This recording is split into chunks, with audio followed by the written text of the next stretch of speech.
ho aminareo indray ry havako ny fahasoavana sy ny fiadanana avy amin'Andriamanitra raintsika sy Jesosy Kristy tompontsika, ilay tompony finoantsika. Amen. Sotron'Andriamanitra sika noho ny amin'izao maraina izao, izay ahafahantsika rehetra miombona eto indray, handray ny famparezana avy amin'ny tenin'Andriamanitra, ilay mampitombo ny finoantsika. Ny Salamo 7:20, ny Salamo 7:20 no hiderantsika n'Andriamanitra. Salamo 7:20. Andeha hitsangana isika rehetra izao, hidera ny tompontsika.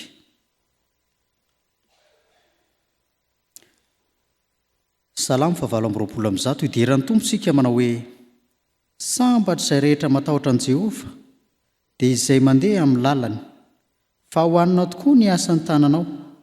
Sambatra sady ambinina ianao, ny vadinao dia tahaka ny voaloboka mahavokatra ao anatin'ny tranonao. Ny zanakao dia tahaka ny zanak'oliva manodidina ny latabatrao. Iny fa toy izany no hitahiana izay lehilahy matahotra an'i Jehova. Hitahanao avao izy io anie Jehova, ary ho faly ahita ny fahasoavan'i Jerosalema anie ianao, amin'ny andro rehetra hiainanao. Eny ahita ny zafinao anie ianao, fiadanana eo an'i Israely. Amen. Vavaksika. Andriamanitra anay izay ny-danitra tsy hainay tantaraina tokoa ny ahasoavanao, ka izany indrindra no mahatonga anay hideranao tokoa amin'izao maraina izao, hankalaza anao amin'ny voninahitra anaranao indray, satria olona voavitra ao izay, olona voavonjinao noho ny amin'ny finoana ao anatinay. Ny tombon'Andriamanitra io, sotranao manokana tokoa izay no ny tombon'andro, ny fahavelomana, ny fahasalamana izay nomenao. Ka izany fahasalamana izany mbola nanainga anay nainga tany amin'ny toerana nisy anay tsiraray avy rehefa nitarihan'ny fanamasiny izahay. Ankehitriny izay tonga eto eo aminao indray, te hifandray aminao manokana indray, dia raha izao fanoloran-tenana izao. Ary tamin'ny lasanay raha nisy natao tsy nifanaraka tamin'ny sitraponao, dia avy alao Jesoa ny elokay. Izay rehetra ho tanterana eto ary voninahitra ny naranao rery ihany, amin'ny naranao Jesoa. Amen. Petraka ianareo ry havako. Vavaksika.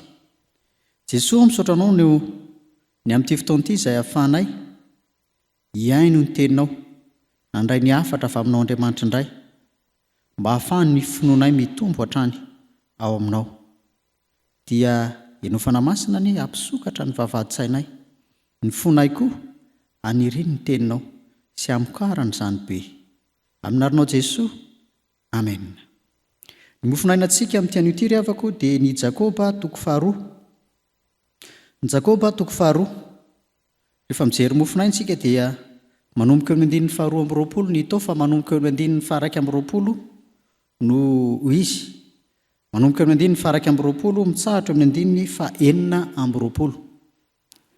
Jakoba 4:2, ny 1:20 mitsahatra eo amin'ny 4:20. Vakina amin'ny anaran'i Jesoa manao hoe: tsy no hamarinina tamin'ny asa va Abrahama razantsika tamin'ny nanaterany any sakazanany teo ambony alitara? Hitanao fa niara-ny asa tamin'ny finoana ny asany, ary ny finoana dia nitanterahana tamin'ny asa. Ary tanteraka ny soratra masina manao hoe: ary Abrahama nino an'Andriamanitra, ka nisaina ho fahamarinana izany. Ary natao hoe sakaizan'Andriamanitra izy. Koa dia hitanareo fa hamarinina amin'ny asa ny olona, fa tsy amin'ny finoana ihany. Ary toy izany koa, raha bajanga tsy no hamarinina tamin'ny asa va izy, tamin'ny nandraisan'ireny hiraka ireny sy ny nampandehanana azy tamin'ny lalakafa? Fa maty ny tena raha tsy misy fanahy, ary maty toy izany koa ny finoana raha tsy misy asa. Amen. Ray masino, manamasinana amin'ny fahamarinana, ny teninao ny fahamarinana. Amen. Dia mbola tsy hitsahatra hitomponao ireo ry havako ny fahasoavana sy ny fiadanana avy amin'ilay Andriamanitra raintsika sy Jesosy Kristy tompontsika, ilay tompony finoantsika sy mpanefa azy raha teo. Lohahevitra izay iainantsika moa amin'ity volana ity dia hoe velon'ny finoana ny mpino. Velon'ny finoana ny mpino, ary miresaka izany tsara. Izao tenin'Andriamanitra mofinaina ao antsika amin'ity anio ty izao ny bokyny Jakoba no ambany masontsika ny andininy faharoa Jakoba toko faharoa ny andininy faha 120 mitsahatra amin'ny andininy faha 420 rehefa miresaka amin'ny bokyny Jakoba moa tsika ry havako dia epistily katolika zany bokyny Jakoba zany epistily katolika moa dia tsy manondro vondron'olona manokana tsy manondro olona manokana tsy manondro firenena manokana fa natao ho an'ny vazatany efatra ny epistily ho an'ny Jakoba natao ho an'ny vazatany efatra izany epistily ho an'ny Jakoba izany io zany dia tsy natao ho an'ny jiosy fotsiny tsy natao ho an'ny jetilisa fotsiny fa natao ho an'ny olona rehetra izany bokyny Jakoba zany ny antony dia satria famonjena no resaka raha vao miresaka izany famonjena izany sika dia mitodika mandrakariva ao amin'i Jesosy Kristy lay nitondra famonjena ho an'ny olona rehetra ary niza eto ambonin'ny tany dia nandatsahany Jesosy Kristy ny rany avokoa nandatsahany Jesosy Kristy ny rany avokoa io Jesosy Kristy io lay nijaly maty fa nitsangana tamin'ny maty koa ho famonjena ny olona rehetra raha avako malalo amin'ny tompo io fahafatesany Jesosy Kristy teo amin'ny azo fijaliana io no nahatonga ny finoana ao anatintsika ao noho izany raha tsy maty teo amin'ny azo fijaliana Jesosy Kristy dia tony tsy manana finoantsika satria mety nijanona ho an'ny jiosy ihany ny famonjena fa io no mitarika ny famonjena ho atsika rehetra ny fahafatesany Jesosy Kristy no mahatanteraka ny soratra masina manontolo izay voalaza any amin'ny testamenta taloha koa fa hamonjy ny jetilisa Andriamanitra noho izany ry havako malala ao amin'ny tompo ny fahafatesany tompo dia nitondra fahavelomana ao antsika tamin'ny tsanganany tamin'ny maty ary dia olona velona ao amin'Andriamanitra mandrakariva koa isika noho izany sika na velona na maty dia ao amin'ny Kristy isika ary dia velona ao ny fanahintsika no ny finoana izay efa ao anatintsika noho izany ary havako malala dia ambara amin'ny Jakoba amintsika eto fa ny finoana mandeha irery anefa dia mety ho faty ihany fa tsy maintsy aseho amin'ny alalan'ny asa izany dia asan'iza moa no lazain'ity soratra masin'ity izay atambatritsika iray zany fa eo ny asan'ny Abrahama tamin'ny alalan'ny finoana tao anatiny fa eo ihany koa ny asan'ny Rahaba tamin'ny alalan'ny finoana tao anatiny noho izany ny finoana ao anatin'ny olona dia mitarika azy hiasa porofony amin'izany araka ny hitantsika teo i Abrahama nanatitra any Isaka zanany teo ambony alitara mindiny faha 120 fambarany koa ny asan'ny Rahaba rehefa nomen'Andriamanitra hasy ny vily lalana izy mba tsy ho faty amin'ny fahotany men'Andriamanitra noho ny finoana tao anatiny natonga azy nandray izany irak'Andriamanitra izay nomena azy izany noho izany raha miresaka ny finoana isika dia tsy mipetrapetra-poana ao anatintsika ny finoana fa ny finoana dia manetsika atsika hiasa ary ny finoana koa dia tsy mihetsika nefa raha tsy eo ny fanahy masina lazainy ery ambany ery mantsy hoe maty ny tena raha tsy misy ny fanahy raha avako malala ao amin'ny tompo raha ho azavaina ary zany ny avaina fohy ny loha hevitra ny amin'ity volana ity hoe velon'ny finoana ny mpino dia izao ianao miasa io no marika fa manam-pinoana ianao miasa io no marika fa manam-pinoana ianao noho izany ny olona mipetrapetra-poana dia tsy hita ny finoany takona ny finoany ary toy ny olona jamba izy eo anatrehan'Andriamanitra fa io finoana io zany no mitarika atsika mitarika anao hiasa araka ny voalazan'ny Paoly moa ry havako hoe ny finoana no hanamarinana ny olona izay manantitrantitra izany koa Jakoba fa hanamarinana ny olona tokoa ny finoana saingy izao tsy ampy izany raha tsy miaraka amin'ny asa izay atao ho porofo fa tena manana an'io finoana io tokoa ianao ny afatra ao antsika ary avako amin'ity an'io ity dia afatra tokana ihany manao hoe manetsika ny olona hiasa ny finoana manetsika ny olona hiasa ny finoana io asa io no antsoina hoe vokatry ny finoana, ary io asa io mba hitombony ny atsarany sy ny kalitaony dia mila sedraina izany asa izany mba hahatonga ilay finoana ao anatinao ho mari-toerana tsara. Amin'ny fomba ahoana ary ny sedrana ny finoantsika amin'ny alalan'ny asa? Isika io izany dia andeha hiasa zao sika rehefa avy eo any amin'ny toerana misy antsika tsiraray avy any, na ny asantsika tsy amin'izay koa dia tsaroantsika. Fa io finoantsika io dia sedraina io amin'ny alalan'ny asa io. Iza no misedra azy? Izao tontolo izao no misedra ny asantsika mba hahatonga ny finoantsika ho mari-toerana tsara. Izao tontolo izao ilay nitenenin'i Jesosy hoe tsy namana izao tontolo izao ianareo, nefa io izao tontolo izao io dia miditra eo amin'ny fiainantsika, mitsara antsika mba hahafahan'ny asantsika ho voasedra noho ny finoantsika, mba hahafahantsika mandroso. Tsarovy anefa fa tsy isan'izao tontolo izao tsika, ka tsy isika no mitsara ny asantsika na mitsara ny asan'ny hafa, fa izao tontolo izao no manao izany. Noho izany, raha ianao izany no mitsara ny asan'ny hafa, mitsara ny olona ivelany akoatra ny tenanao, dia naman'izao tontolo izao ihany ianao. Fa izao tontolo izao no mitsara antsika. Rehefa tsapanao izany fa maro no mitsara anao, maro no manenjika anao, maro no manao zava-dratsy anao, maro no milanja fantsika eny rehetra eny hamantsihana anao amin'ny hazo fijaliana, dia mandroso izay ny finoanao.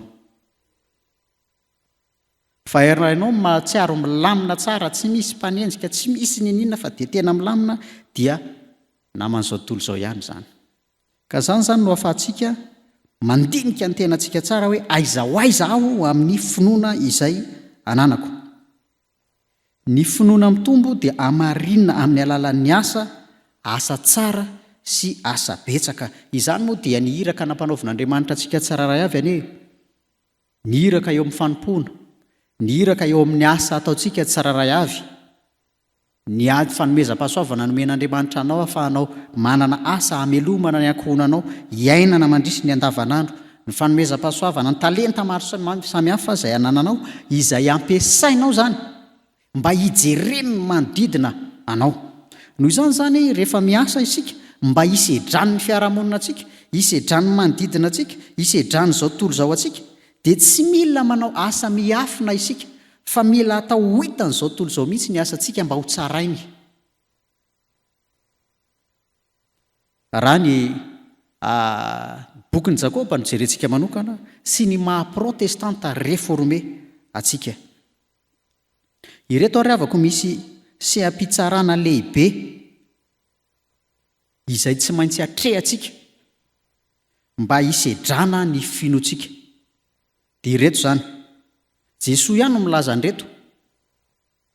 Ireto ilay seha-pitsarana lehibe izay hisedrana ny finoantsika na hisedrana ny mpino tsiraray avy amin'ny alalan'ny asany. Seha-pitsarana lehibe anankiray izay tsy azontsika elana mihitsy ny fiangonana. Dia mety anontany ianao fa ahoana ny fiangonana izany? Fa seha-pitsarana lehibe tsy maintsy mitsara ny asantsika ny fiangonana, ny olona ao amin'ny fiangonana. Ary matetika olona tena mpiara-manompo aminao, akaiky anao eo mihitsy aza no mitsara anao, mamely mafy anao. Inona ny antony? Satria hoy ny soratra masina manao hoe, tsy ny soratra masina moa izany fa fomba fitentsika matetika koa ny hoe raha vory eo ny zanak'Andriamanitra dia mba eo koa Satana. Ary matetika ny fitsarana aty amin'ny fiangonana dia mafy indrindra eo maha-kristianina antsika. Raha misy olona mora marary fo matetika dia aty amin'ny fiangonana ny azahoany izany. Raha misy zavatra mampiemotra matetika dia tsy eny amin'ny fiarahamonina eny aza ny azahoany izany, fa aty amin'ny fiangonana ny azahoany izany. Mpiara-mivavaka aminao, mpiray sampana aminao, mpiara-miangona aminao, mifanakaiky aminao aty amin'ny fiangonana, izay mijery anao atsiprehany momba ny fiainanao mihitsy mitsaranao izy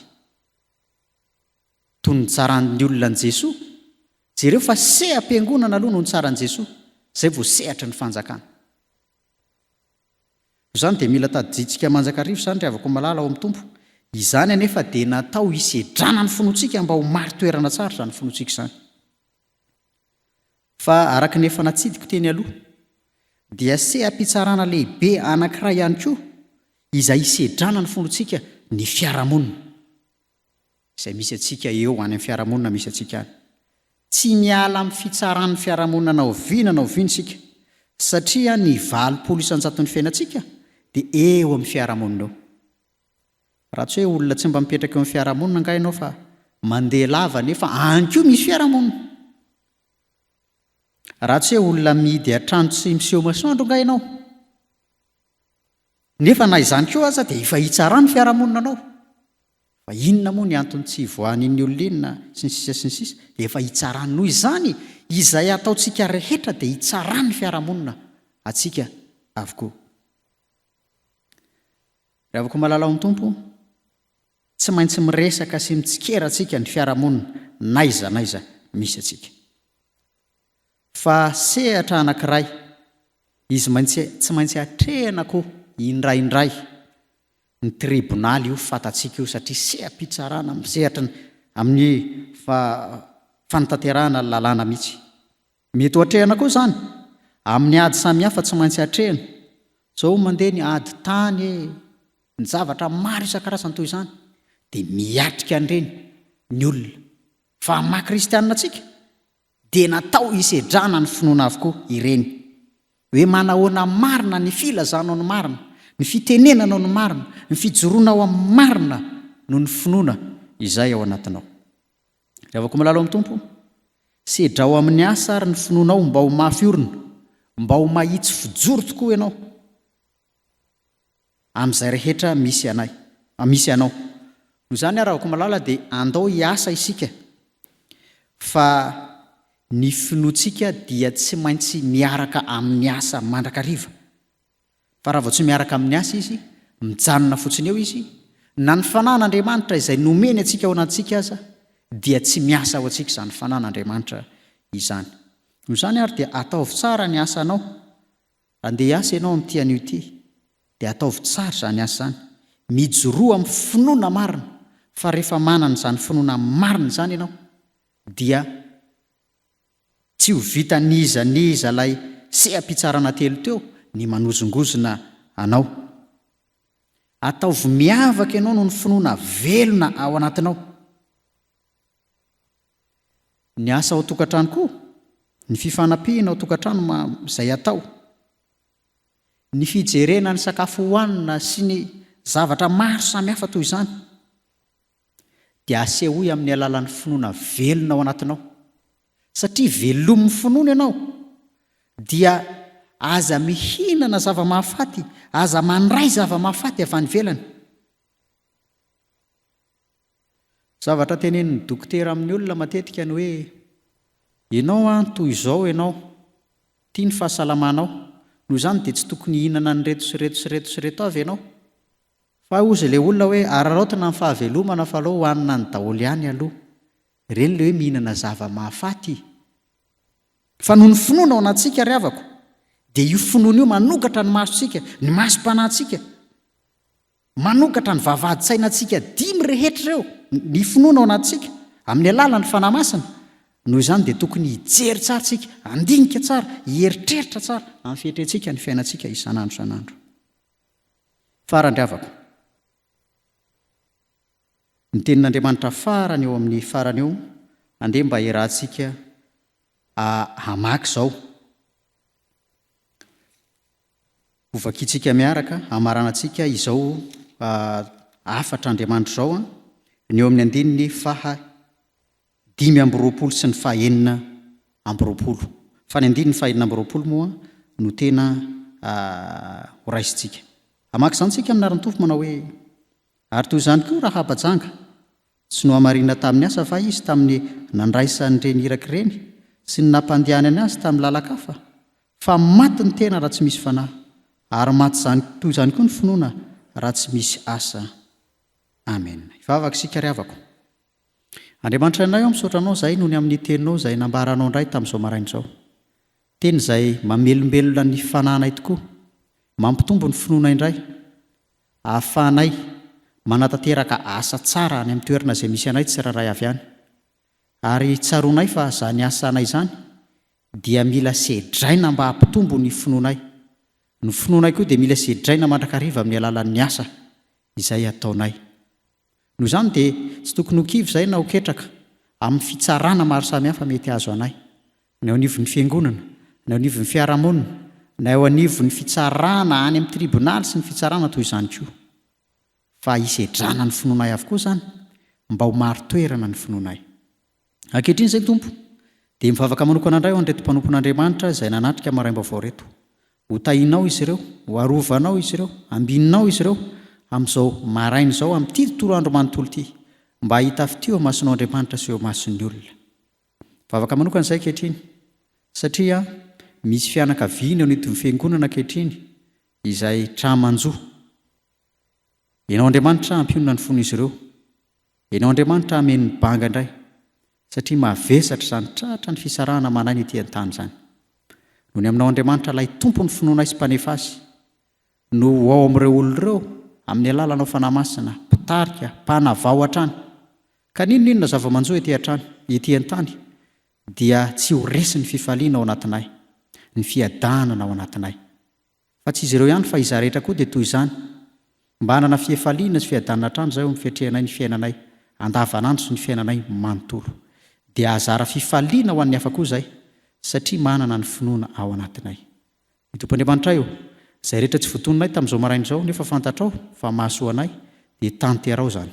Ny vavakay kosa tambatra amin'ilay vavaka tsara indrindra manao hoe: Ranay izay an-danitra, ho masiana ny anaranao, ho tonga ny fanjakanao, ataony ny sitraponao ety an-tany tahaka ny an-danitra. Omeonao izay hanina saza ao anay, ary mamelany elokay tahaka namelanao izay meloka taminay. Aza mitondra anay mifankam-panahy, manafana amin'ny ratsy, ho anao ny fanjakana sy ny hery ary ny voninahitra mandrakizay.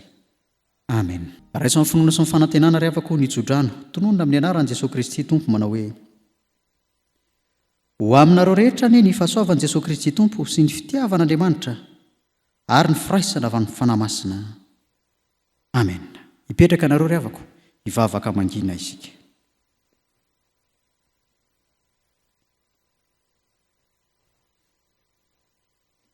Ho an'Andriamanitra irery ihany ny voninahitra amin'ny anaran'ny Ray sy ny Zanaka ary ny fanahy masina.